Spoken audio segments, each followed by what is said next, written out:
करने के लिए। और प्रधानमंत्री नरेंद्र मोदी के साथ आंध्र प्रदेश के मुख्यमंत्री चंद्रबाबू नायडू, वहाँ के उप मुख्यमंत्री पवन कल्याण मौजूद हैं इस वाहन पर, जिस वाहन पर प्रधानमंत्री नरेंद्र मोदी मौजूद हैं।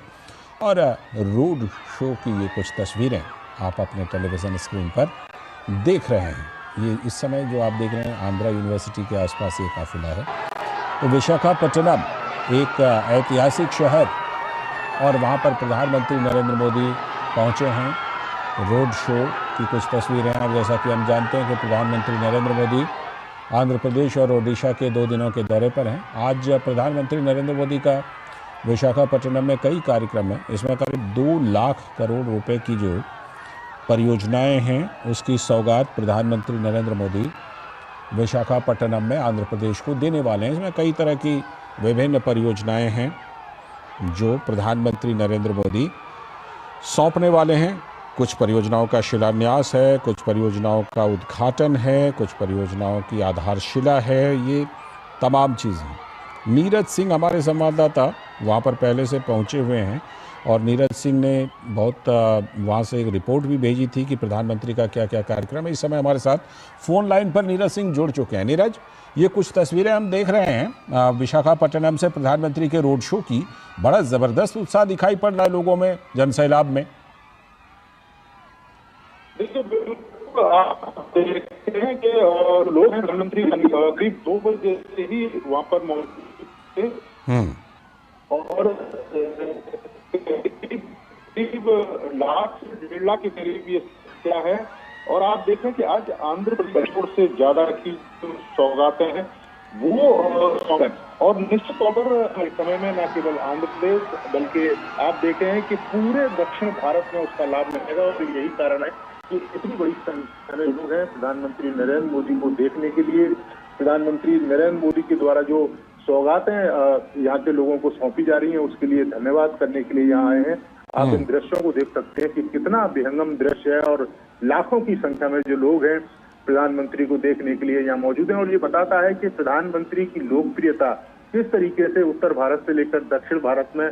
और आप देखें कि आंध्र प्रदेश को इससे पहले भी 15,000 करोड़ की सौगातें दी थी और अब 2 लाख करोड़ की सौगातें। ये बताता है कि आंध्र प्रदेश को लेकर प्रधानमंत्री के मन में क्या है। और दूसरी सबसे बड़ी बात है कि जब प्रधानमंत्री 2047 तक विकसित भारत के लक्ष्य की बात करते हैं तो उस विकसित भारत के लक्ष्य को तभी प्राप्त किया जा सकता है जब देश के तमाम राज्य कदम से कदम मिलाते हुए आगे बढ़े। और जब राज्य आगे आएंगे तो निश्चित तौर पर देश भी आगे बढ़ेगा। और आप देखें कि 2 लाख करोड़ की ये परियोजना है जिसमें एक बड़ी, कह सकते हैं कि एक बड़ी शुरुआत है हाइड्रोजन हब बनाने के लिए, जो खासतौर से ग्रीन एनर्जी के लिए उसका प्रयोग किया जाएगा। और हाइड्रोजन जो ईंधन है, ईंधन के तौर पर आप देखें कि तमाम इंजनों में उसका प्रयोग किया जाता है। क्योंकि हम अपनी गाड़ियों में, व्हीकल में जिस तरह के जीवाश्म पदार्थ का प्रयोग करते, चाहे पेट्रोल या हम डीजल की बात करें, तो उससे कार्बन डाइऑक्साइड जो गैस है वो भी वातावरण में फैलती है, जिसका जो नुकसान है वो भी उठाना पड़ता है। लेकिन आप देखें कि ये परियोजना जब अपने मूर्त रूप में सामने आएगी तो एक बहुत बड़ा लाभ देश के लोगों को भी मिलेगा, आंध्र प्रदेश के लोगों को भी मिलेगा। यही कारण है कि आप देखें कि ये जन सैलाब आपको दिखाई दे रहा है। लाखों की संख्या में लोग प्रधानमंत्री को देखने के लिए यहाँ पर मौजूद है। बिल्कुल, जो लाखों की तादाद में, अभी जैसा हम जानते हैं नीरज की हाल ही में जब लोकसभा चुनाव के साथ वहाँ पर विधानसभा चुनाव हुए थे तो एनडीए को बहुत बड़ा बहुमत मिला था और वहाँ पर एनडीए की सरकार बनी। लोगों में प्रधानमंत्री नरेंद्र मोदी को लेकर जो वो क्रेज़ है वो एक बार फिर से विशाखापट्टनम में ये दिखाई पड़ रहा है। और मैं जैसा कि तस्वीरों में देख पा रहा हूँ, हमारे दर्शक भी देख पा रहे हैं कि फूलों की एक तरह से बारिश हो रही है और प्रधानमंत्री नरेंद्र मोदी हाथ हिलाकर अभिवादन दोनों तरफ, रोड के दोनों तरफ कर रहे हैं और अभिवादन का जवाब दे रहे हैं। साथ में मुख्यमंत्री और उप मुख्यमंत्री भी हैं। तो ये प्रधानमंत्री का जो रोड शो है ये करीब कितनी देर का कार्यक्रम है नीरज? देखिए लालचंद, हालांकि जो रोड शो का जो रास्ता है वो 2 से 2.5 किलोमीटर के बीच में, लेकिन आप देखें कि जिस तरीके से वहाँ पर लोग मौजूद हैं और बार बार नारे लगाकर प्रधानमंत्री को अपनी ओर देखने के लिए लगातार कोशिशें भी कर रहे हैं। और आप देखें कि इसमें बड़ी संख्या महिलाओं की है, तो बताता है कि लेकर प्रधानमंत्री के मन में क्या चलता है, किस तरह की तमाम योजनाएं महिलाओं को लेकर प्रधानमंत्री देश के लोग सकते हैं। और आप देखें कि महिला सशक्तिकरण की दिशा में कितना काम किया गया है, और उसी का नतीजा है कि आप देखें कि यहाँ महिलाएं पुरुषों से ज्यादा बड़ी संख्या में दिखाई दे रही हैं। क्योंकि पिछले आप देखें कि 10-11 सालों में लगातार महिलाओं को लेकर, महिलाओं की तरक्की को लेकर आपने देखा होगा, शौचालय बनवाना, इसके अलावा उनको गैस के सिलेंडर मुफ्त में पहुंचाना, घरों में बिजली पहुंचाना, ये तमाम ऐसी योजनाएं हैं महिलाओं को लेकर कि इसको प्रधानमंत्री लगातार चलाते रहे हैं। और यही कारण है कि जब भी चुनाव होता है तो महिलाओं का एक बड़ी हिस्सेदारी प्रधानमंत्री नरेंद्र मोदी देता है जी, तो पार्टी लोग होते हैं तो उसका लाभ भी मिलता रहा। ठीक है, ठीक है नीरज, मैं आपके पास लौटता हूं, आप हमारे साथ बने रहिएगा। इस बीच हमारे सलाहकार संपादक विनोद मिश्र जी भी हमारे साथ फोन लाइन पर जुड़ गए हैं। विनोद जी, जो बात अभी नीरज के साथ मैं कर रहा था, अभी लोकसभा चुनाव के दौरान वहां पर विधानसभा का चुनाव हुआ और उसके बाद एनडीए को वहां पर ज़बरदस्त बहुमत मिली, और आज फिर से वो तस्वीरें उसी बात की पुष्टि कर रही हैं। जिस तरह प्रधानमंत्री पर फूलों की बारिश करने के लिए भारी तादाद में वहां पर जनसैलाब उमड़ा है। लाल जी, आप ये कहें कि प्रधानमंत्री मोदी का इस साल का ये पहला रोड शो है, आप ये कहें कि प्रधानमंत्री मोदी के तीसरी टर्म का, और ये पहला रोड शो है जो आज विशाखापट्टनम में कर रहे हैं। वो विशाखापट्टनम का रोड शो इसलिए भी इम्पोर्टेंट है, जैसा आप बता रहे हैं कि एनडीए गवर्नमेंट की जो बात आप करते हैं, तो उस मामले में आंध्र प्रदेश ने जेल भर के, झोली भर के प्राइम मिनिस्टर मोदी के को एक तरह से आशीर्वाद दिया है। तो जाहिर सी बात है कि जो पहली बार आंध्र प्रदेश में चुनाव जीतने और लोकसभा में के प्रिय गठन के बाद और प्रधानमंत्री बनने के बाद ये गए हैं। तो ये लोगों का जो उत्साह है, लोगों के जो उमंग है, ये ऐसे ही नहीं है। आप कह सकते हैं कि आज जो प्राइम मिनिस्टर मोदी देश को जो एक बड़ा सौगात देने जा रहे हैं, 2 लाख करोड़ रुपए के जो प्रोजेक्ट की आज एक शुरुआत हो रही है, वो देश में आप एक कह सकते हैं कि ऊर्जा के क्षेत्र में एक बड़ी क्रांति की शुरुआत होने जा रही है। जो प्राइम मिनिस्टर मोदी जब आंध्र प्रदेश में विशाखापट्टनम में 65,000 करोड़ रुपए की प्रोजेक्ट की आधारशिला रखेंगे, ये ऊर्जा के क्षेत्र में आप कह सकते हैं कि एक बड़ी क्रांति की शुरुआत होने वाली है। और इसकी शुरुआत की नींव जब प्राइम मिनिस्टर रखेंगे तो आप कह सकते हैं कि देश की एक नई उम्मीदें, जो डिपेंडेंसी थी कन्वेंशनल एनर्जी में, आप ये कह सकते हैं पेट्रोल डीजल को लेके, जो डिप्लोमेसी जियोपॉलिटिक्स थी, उसके बगल में अगर भारत ने अपनी आत्मनिर्भरता बनाई है, अगर इसके क्षेत्र में, ऊर्जा के क्षेत्र में ग्रीन हाइड्रोजन को लेके, तो आप कह सकते हैं कि एक बड़ा क्रांतिकारी परिवर्तन होने वाला है। आप कह सकते हैं कि आज की जो ये शुरुआत है वो देश को एक नई दिशा और दशा दे सकती है। तो प्राइम मिनिस्टर के मोदी के जिस रोड शो में ये बात लोगों को पता है कि ये ग्रीन हाइड्रोजन के बड़े प्रोजेक्ट को लेके विशाखापट्टनम में और 2 लाख करोड़ के ज्यादा के जो प्रोजेक्ट होने वाले हैं, वो इंफ्रास्ट्रक्चर के रूप में देश को किस तरह से एक नई क्रांति लाने वाली है, इसकी शुरुआत अगर जनवरी के फर्स्ट वीक में होने वाली है, तो ये एक तरह से 2025 का एक नया आगाज है। लालचंद जी, बिल्कुल, ये नया आगाज है और आंध्र प्रदेश में इस आगाज में ज़बरदस्त उत्साह भी दिखाई पड़ रहा है। लेकिन जो आपने ग्रीन हाइड्रोजन परियोजना का जिक्र किया है, मैं नीरज से ज़रा उसका और कुछ डिटेल लेता हूँ। नीरज, जो 2 लाख करोड़ रुपए की परियोजनाएं हैं, उसमें करीब करीब 1,85,000 करोड़ रुपए का ये निवेश है, जो कि ग्रीन हाइड्रोजन प्रोजेक्ट में, परियोजना में ये निवेश होना है। नीरज से हम बाद में जुड़ेंगे, फिलहाल विनोद जी हमारे साथ जुड़े हुए हैं, उनसे ज़रा इस परियोजना के बारे में भी बात करते हैं। जिस तरह से कि ग्रीन एनर्जी पर जोर है विनोद जी मोदी सरकार का, उसमें तो ये 1,85,000 करोड़ रुपए की ये परियोजना है ग्रीन हाइड्रोजन की, ये तो बहुत बड़ा दिन कहा जाएगा ग्रीन एनर्जी को लेकर, स्वच्छ ऊर्जा को लेकर, हरित ऊर्जा को लेकर। डेफिनेटली आप ये कह सकते हैं कि दुनिया जिस समय में कार्बन उत्सर्जन को लेके कोई अल्टरनेट ढूंढने में अभी तक नाकामयाब रही है, भारत ने एक तरह से लीड लेते हुए दिखाया है। भारत ने इसलिए ये लीड लेते हुए दिखाया है कि ये ग्रीन हाइड्रोजन जो है, एक तरह से हम लोग समझें तो ये कार्बन उत्सर्जन के जो ये संकट है उसमें एक संकट को कम करने में एक बड़ा योगदान देने वाला है।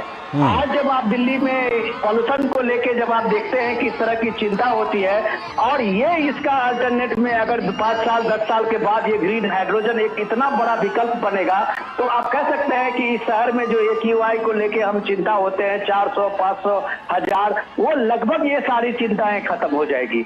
तो ये जो एक उम्मीद की किरण जगी है और ये उम्मीद की किरण अगर आपको आज विशाखापट्टनम से ये दिख रही है तो आप कह सकते हैं कि आने वाले समय में भारत पूरे दुनिया को लीड करते हुए दिखेगा इस मामले में। और भारत एक नया संदेश भी देने की कोशिश कर रहा है उन विकसित देशों को जो एक तरह से भारत को हिदायत देते रहे थे कार्बन उत्सर्जन में, तो भारत ने इसकी पहल में आज लीड ली है।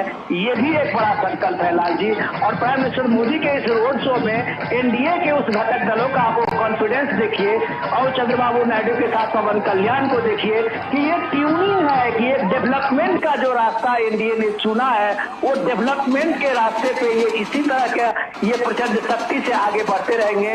ये भी एक पहले साल के पहले महीने में ये पहले हफ्ते का ये मैसेज है। इस तरह के कई संदेश हैं आज पीएम मोदी के रोड शो में। और जब भी कभी प्राइम मिनिस्टर मोदी इस तरह के बड़े प्रोजेक्ट की शुरुआत करते हैं, एक बड़ी क्रांति की शुरुआत करते हैं, एक बड़े अभियान की शुरुआत करते हैं तो वो जनता के बीच में करते हैं। और यही मकसद इस रोड शो का है जो कम से कम वो इस चीज को जनता के बीच लेके आए हैं कि भारत आज किस तरह से दुनिया के सामने आंख से आंख मिलाने की स्थिति में है। और ग्रीन हाइड्रोजन की जो ये क्रांति होने वाली है वो विशाखापट्टनम से आज से इसकी शुरुआत है। लाल जी, आपने क्योंकि मैसेज की बात की तो मैं थोड़ा सा इसमें पॉलिटिकल मैसेज की भी बात जोड़ देता हूं कि बड़ी चर्चा थी लोकसभा चुनाव के नतीजे के बाद जब एनडीए को बहुमत मिला था तो बड़ी चर्चा थी चंद्रबाबू आएंगे तो किन शर्तों पर आएंगे तो कितने दिनों तक रहेंगे, पता नहीं कैसी केमिस्ट्री होगी।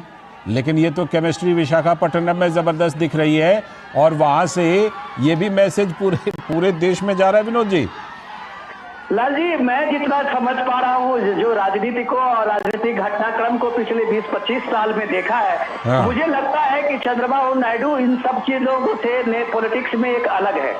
उन्होंने विकास को, तरक्की को, डेवलपमेंट को हमेशा तरजीह दी है और उनको पता है कि आंध्र प्रदेश का जो डेवलपमेंट होना है वहाँ अगर आधुनिकीकरण होना है तो डेफिनेटली प्राइम मिनिस्टर मोदी आज की तारीख में इस देश के सबसे बड़े संवाहक हैं। वो ये बात जानते हैं कि प्राइम मिनिस्टर मोदी की जो ऊर्जा है वही ऊर्जा जो है देश को एक नई क्रांति का और नई विश्वास के साथ आगे बढ़ा सकता है। इसलिए वो कोई भी पॉलिटिकल ह्यूमर और पॉलिटिकल गेम की बात होती है उस पर जनता कभी भी विश्वास नहीं करती है, जो आप कम से कम एक तरह से आज आंध्र प्रदेश के इस विशाखापट्टनम में लोगों के उत्साह से देख सकते हैं। प्राइम मिनिस्टर के 6 महीने आप देख सकते हैं कि अप्रैल महीने में हुए रोड शो और आज के रोड शो में देखिए तो ये जीत का रोड शो है। और वो जीत का रोड शो इसलिए भी है, वो चुनावी रोड शो के बाद ये जीत का रोड शो इसलिए भी है कि जब प्राइम मिनिस्टर मोदी ने जब वहां कमिट किया था कि हम डेवलपमेंट को दोबारा आंध्र प्रदेश को पटरी पे लाएंगे और पूरे डेवलपमेंट के प्रोजेक्ट को यहाँ से शुरुआत करेंगे, तो आज उसकी शुरुआत में जब आप देखते हैं कि 65,000 करोड़ रुपए की ये परियोजना की शुरुआत हो रही है तो ये एक विश्वास है जिसमें अभी 50,000 से ज्यादा लोगों को रोजगार मिलेगा। डायरेक्टली और इनडायरेक्टली आप कह सकते हैं कि लाखों लोगों को इसमें रोजगार मिलने की संभावना है। तो पूरे देश में जो ऊर्जा के क्षेत्र में क्रांति आएगी तो अब कोई ये नहीं कहेगा कि रूस और यूक्रेन के युद्ध के बाद गैस कहां से मिलेंगे, डीजल कहां से मिलेंगे, पेट्रोल कहां से मिलेंगे। इसका अल्टरनेट ढूंढ लिया है प्राइम मिनिस्टर मोदी ने। ये ग्रीन एनर्जी के लिए, ये ग्रीन हाइड्रोजन प्रोजेक्ट को लेके ये एक बड़ा विकल्प दुनिया के सामने में बनने वाला है। ये आज का सबसे बड़ा मैसेज है। बिल्कुल, ये मैसेज है और एक साथ कई मैसेज है। आप हमारे साथ बने रहिएगा। हमारे संवाददाता नीरज सिंह भी एक बार फिर से जुड़ गए हैं। नीरज सिंह, जो हम बात कर रहे थे कि ग्रीन हाइड्रोजन, ग्रीन एनर्जी को लेकर बहुत बड़ा दिन है आज और ये विशाखापट्टनम में है। 1,85,000 करोड़ रुपए की परियोजना है। क्या कुछ खासियत है? आपने तो जरूर वहां जा करके इस परियोजना को देखा होगा, समझा होगा कि क्या कुछ खासियत है। भारत, भविष्य के भारत को यहां से क्या कुछ मिलने वाला है नीरज? देखिए, भविष्य के भारत को बहुत कुछ लालचंद यहाँ से मिलेगा, और चूंकि प्रधानमंत्री आधारशिला उस परियोजना की रख रहे हैं, और आप देख रहे हैं कि मोदी सरकार का एक लक्ष्य है कि 2030 तक 500 गीगावाट जो ग्रीन नवीनीकरण ऊर्जा है उसकी जो क्षमता है वो हमको खोजना है, ताकि आने वाले समय में हम प्रदूषण मुक्त जो ईंधन है उसका हम प्रयोग कर सकें। और आप देख रहे हैं कि बड़े पैमाने पर आपने दिल्ली जैसे शहरों को देखा है कि किस तरीके से जब एक चैम्बर में तब्दील हो जाता है वो पूरा शहर, और उसमें एक बड़ी भूमिका भी रहती है जो खासतौर से कार्बन डाइऑक्साइड जो गैसें हैं उनकी भी एक बड़ी भूमिका रहती है। और आप देख रहे हैं कि जब हाइड्रोजन से आप ईंधन का प्रयोग करेंगे तो हाइड्रोजन जब जलेगा तो उससे एनर्जी पैदा होगी और सिर्फ पानी पैदा होगा। और यही कारण है कि इस परियोजना का बहुत बड़ा महत्व भी है। और आप देख रहे हैं कि हर साल जब भी ये परियोजना अपने मूर्त रूप में आएगी लाइसेंस, तो हर साल करीब 1 लाख करोड़ रुपए का जो हम फ्यूल आयात करते हैं उससे भी हमें मुक्ति मिलेगी। हम अपने पर्यावरण को सुरक्षित रख पाएंगे, और अगर हमारा पर्यावरण सुरक्षित है तो निश्चित तौर पर हमारे जो लोग हैं वो भी सुरक्षित रहेंगे, स्वस्थ रहेंगे। और बड़े पैमाने पर जो विदेशी मुद्रा हम जो फ्यूल का आयात करते हैं उसमें जो हमें खर्च करनी पड़ती है उससे भी हमें कह सकते हैं कि निजात मिलेगी। तो उस मायने में ये काफी महत्वपूर्ण कह सकते हैं कि प्रोजेक्ट है। और आने वाले समय में धीरे धीरे देश के अलग अलग हिस्सों में भी इस तरह के जो प्रोजेक्ट हैं वो लगाए जाने हैं, ताकि जो हमने 2030 तक जो लक्ष्य रखा हुआ है 500 गीगावाट का, उस लक्ष्य को प्राप्त भी करना है। और दूसरी बात, जब प्रधानमंत्री 2047 में विकसित भारत की बात करते हैं तो लाइसेंस विकसित भारत का संकल्प तभी पूरा हो सकता है कि जब हम आज विकसित भारत जो विकसित देश है उनकी तरह हम तेजी के साथ आगे बढ़ सकें, उनकी तरह हम तेजी के साथ तरक्की कर सकें। और वो तरक्की आपको हर क्षेत्र में करनी पड़ेगी, हर राज्य को करनी पड़ेगी, चाहे वो स्वास्थ्य सुविधाओं को बेहतर करने की बात हो, लोगों को बेहतर इंफ्रास्ट्रक्चर देने की बात हो, बेहतर कनेक्टिविटी की बात हो, बेहतर जो तमाम जो सुविधाएं हैं वो देने की बात हो। तो उसी दिशा में आप देखें कि लगातार प्रधानमंत्री प्रयास कर रहे हैं, और इसी प्रयासों का ये नतीजा है कि आने वाले समय में हम कह सकते हैं कि हमको ग्रीन एनर्जी के रूप में भी जो ईंधन है वो मिलेगा, ताकि हमारा स्वास्थ्य भी ठीक रहेगा और हमारे जो वातावरण है वो भी सुरक्षित रहेगा। लालचंद, बिल्कुल, ये अपने आप में बहुत ही महत्वपूर्ण है ये परियोजना। विनोद जी, जो बात हम कर रहे थे मैसेज की, आमतौर पर जब केंद्र के साथ साथ किसी राज्य में भारतीय जनता पार्टी की सरकार होती है तो उसको डबल इंजन की सरकार कहते हैं और उसके तमाम फायदे हैं। ये वाला डबल इंजन तो कुछ और भी खास है, जो आंध्र प्रदेश में डबल इंजन की सरकार है, और इसीलिए प्रधानमंत्री का ये दौरा भी बहुत खास और परियोजनाएं भी बहुत खास। लाल जी, ये डबल इंजन की सरकार देश को बहुत आगे ले जाने की योजना लेके आया है। ये डबल इंजन की सरकार को जब आप देखते हैं तो आप कल्पना कीजिए उस दौर में, जो मुझे शायद याद है कि पेरिस का वो ये एग्रीमेंट है पूरे दुनिया में यूनाइटेड नेशन की तरफ से, जो कार्बन उत्सर्जन की जो ये विकराल समस्या दुनिया के सामने में है उसको कम कैसे किया जाए। और उसमें सारी जो जिम्मेदारी थी वो लगभग विकासशील देशों पे ही थोप दी गई थी। भारत भी उसमें से एक था, और लगातार भारत अपने तरफ से सफाई देते हुए नहीं थकता था कि भाई हम कैसे करें, हम तो गरीब देश है, हम किस तरह से इसको कम कर सकते हैं। लेकिन इस दौर में आप देखिए कि आज आपके देश में ग्रीन हाइड्रोजन की कारें चल रही है। ये एक अल्टरनेट है जीरो पॉल्यूशन का। ये अलग बात है कि ये इसकी कीमत थोड़ी सी ज्यादा है, और इस तरह की प्रोजेक्ट की जब आप सोचेंगे, और जैसे धीरज बता रहे थे कि अगर इतने गीगावाट के जब से हाइड्रोजन का वहां पे ये 500 गीगावाट के ये ऊर्जा का वहां क्षमता बनेगा और उसके बाद उसका सप्लाई शुरू होगा, तो जाहिर सी बात है कि वो जो एक कन्वेंशनल अभी तक है पेट्रोल डीजल और इस सब के बीच में, उसके मार्केट वैल्यू से इसका कम होगा। और जब ये कम होगा तो आप सोचिए कि देश में जो एक निर्यात का बड़ा लोड है वो किस तरह से कम होगा। आप सोचिए इस तरह से कि आने वाले टाइम में कि देश में किस तरह की एक जो करेंसी की प्रॉब्लम होती थी, करंट अकाउंट की प्रॉब्लम होती थी, वो कैसे एक तरह से खत्म होगा। तो ये सारी चीजों में आज जो विशाखापट्टनम की जो ये रैली आप देख रहे हैं और ये रोड शो देख रहे हैं, वो देश को आज उम्मीदों से भर देने वाला है। पॉलिटिक्स की बात अलग, अगर डेवलपमेंट की बात आप करें तो इस साल में ये सबसे बड़ा क्रांतिकारी डेवलपमेंट प्रोजेक्ट आज की तारीख में बनने जा रहा है। इस प्रोजेक्ट में जो संभावनाएं बड़ी है, आज जो एग्रीमेंट एनटीपीसी और दूसरे स्टेट की कंपनी और दूसरे कंपनी की होने जा रहा है, वो सिर्फ एम्प्लॉयमेंट को लेके ही नहीं, जो 60-70 हजार जो लोग वहां पे सीधे तौर से रोजगार पाएंगे, ये सबसे बड़ा है कि देश को एक ऊर्जा के क्षेत्र में एक क्रांति का एक मौका दिया है, एक अल्टरनेट दिया है, जिसमें जीरो कार्बन इमिशन का, जिसमें जीरो पॉल्यूशन की गारंटी है। और यह क्रांति अगर कामयाब होती है तो आप कह सकते हैं कि भारत दुनिया के किसी भी देश से एक अग्रणी भूमिका में होगी और भारत ऊर्जा के क्षेत्र में एक हब बनने वाला होगा, भारत एक्सपोर्टर होगा। और ये बात जब प्राइम मिनिस्टर कहते हैं कि हम 2040 की बात वो कहते हैं, विकसित भारत की बात कहते हैं, इकोनॉमी में सेकंड थर्ड की बात करते हैं, तो इसकी संकल्पना को पूरा करते हुए आज ये पीएम का रोड शो है कि जब वो कहते हैं कि हम 5वें नंबर से तीसरे नंबर पर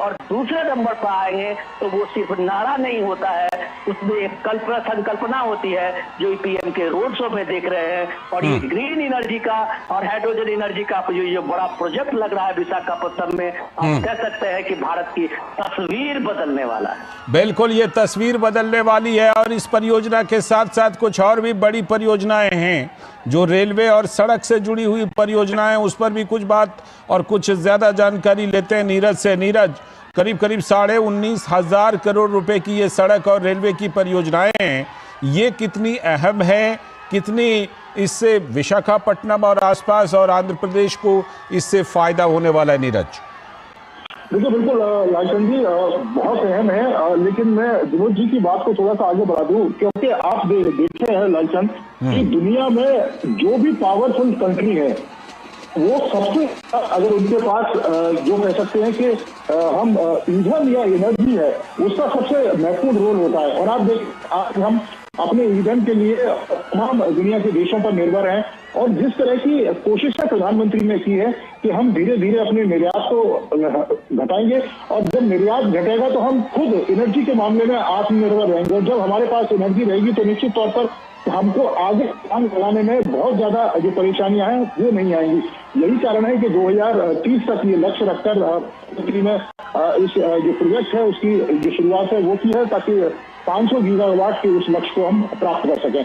दूसरी सबसे बड़ी बात है, आप देखें कि इस तमाम परियोजनाओं में एक महत्वपूर्ण परियोजना लाल जी ये भी है कि यहाँ पर जो तिरुपति जिला है, तिरुपति जिले में इंडस्ट्रियल स्मार्ट सिटी है, उसका भी जो शुरुआत है वो प्रधानमंत्री करने जा रहे हैं। और ये एक हिस्सा है बेंगलुरु और चेन्नई जो कॉरिडोर है, इंडस्ट्रियल कॉरिडोर है, उसका एक हिस्सा है। और जब ये हिस्सा मूर्त रूप में आएगा तो निश्चित तौर पर आंध्र प्रदेश के लोगों को उसका लाभ भी मिलेगा कि किस तरीके से जो उद्योग नगरी से जुड़े जो लोग हैं उनको बुनियादी सुविधाएं एक जगह मिलेंगी, तमाम तरह के नियम कानूनों से उन्हें मुक्ति मिलेगी, और तेजी के साथ भारत के विकास में वो अपना जो योगदान है वो दे सकते हैं।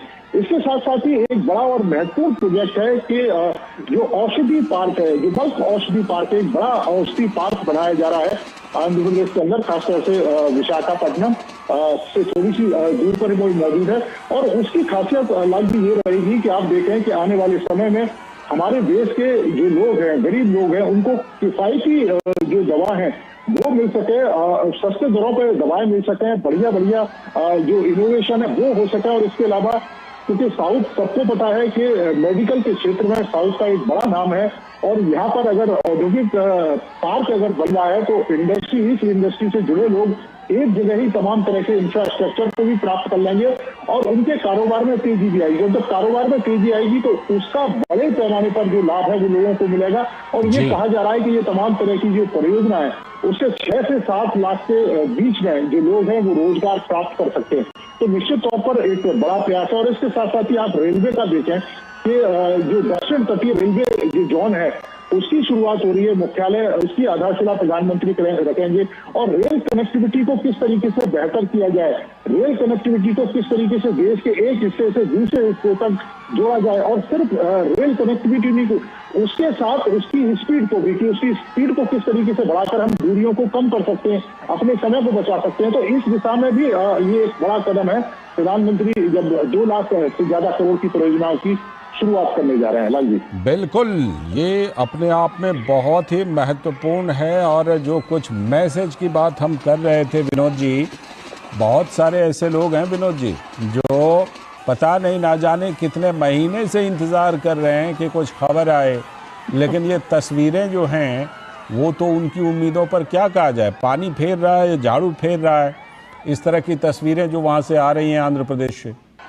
लाल जी, मैं पहले नीरज की बात को थोड़ा सा आगे बढ़ा देता हूँ। बिल्कुल, जो रेलवे प्रोजेक्ट की बात आप कह रहे थे कि विशाखा, ये जो दक्षिण तटीय रेलवे जो का जो मुख्यालय की आधारशिला है, उसके साथ साथ अगर आप देखिए कि एक पूरे कॉरिडोर को एक किस तरह से ये पूरा एक बना रहा है, जिसमें आंध्र प्रदेश के तिरुपति से लेके चेन्नई बेंगलुरु औद्योगिक जो गलियारा है, जो आप कह सकते हैं कृष्णापट्टनम के जो औद्योगिक क्षेत्र है, उसके साथ में ये पूरा का एक गलियारा होगा जो एक डेवलपमेंट का एक चेन बनाता है पूरे साउथ में 3-4 स्टेट में। और ये एक क्रांतिकारी आप कह सकते हैं, इसलिए कि ट्रांसपोर्टेशन से लेके और वहां के जो औद्योगिक इंडस्ट्रियल डेवलपमेंट है उसको लेके एक बड़ा एक तरह से आप उसका ट्रांसपोर्टेशन का एक लोड लेने वाला है ये पूरा कॉरिडोर जो ये बन रहा है। तो वो डेवलपमेंट आप इस तरह से देखेंगे कि साउथ के उन इलाकों में जहां डेवलपमेंट की बातें अभी तक नहीं हो रही थी, उस इलाके में इस कॉरिडोर ने डेवलपमेंट को पहुंचा दिया है, घर तक पहुंचा दिया है। तो जब आप पॉलिटिक्स की बात करते हैं लाल जी, तो ये बात हमको समझनी चाहिए कि चाहे वो कितने भी मुद्दे, चुनावी स्लोगन हो, चुनावी बातें हो, संविधान हो, लोकतंत्र की बात हो, अल्टीमेटली लोगों को विश्वास जो उस चेहरे पे होता है, उसके डेवलपमेंट पे होता है, उसके करिश्मा पे होता है, जो प्राइम मिनिस्टर मोदी को लेके आप इस तस्वीरों को देख रहे हैं।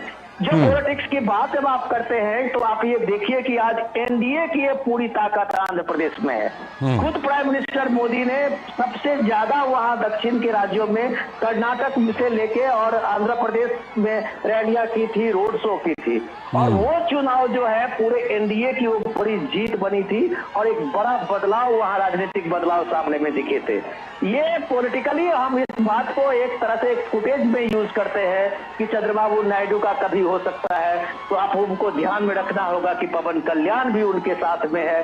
जो आप एक तरह से वहां पॉलिटिकल कॉम्बिनेशन जो है वो आज तक एनडीए के लिए इतना बड़ा कॉम्बिनेशन कभी नहीं रहा है। और ये कॉम्बिनेशन बताता है कि ये डेवलपमेंट पूरे दक्षिण के भारत के और राज्यों के लिए एक बड़ा मैसेज है कि अगर डेवलपमेंट है तो उसके लिए डबल इंजन है, अगर डेवलपमेंट है तो उसके लिए एक परिकल्पना और संकल्पना है, अगर डेवलपमेंट है तो सिर्फ चुनावी वादे और चुनावी तिक्रम से बात नहीं होती है, एक ठोस इंफ्रास्ट्रक्चर बनाना पड़ता है। जो ठोस इंफ्रास्ट्रक्चर के आज प्राइम मिनिस्टर मोदी अपने एनडीए के ये तीसरे टर्म के में ये रखने जा रहे हैं आंध्र प्रदेश से, और ये नए साल की नई शुरुआत में ये देश के लिए भी एक बड़ा मैसेज है कि यहाँ सिर्फ नारों से बात नहीं होती है, ये जमीन पे उसकी सच्चाई भी लोगों को रूबरू कराया जाता है। और ये रूबरू प्राइम मिनिस्टर मोदी आज जो रोड शो में देख रहे हैं, हजारों हजार के तादाद में जो दोनों साइड में खड़े हुए लोगों को आप देख रहे हैं अभिवादन करते हुए,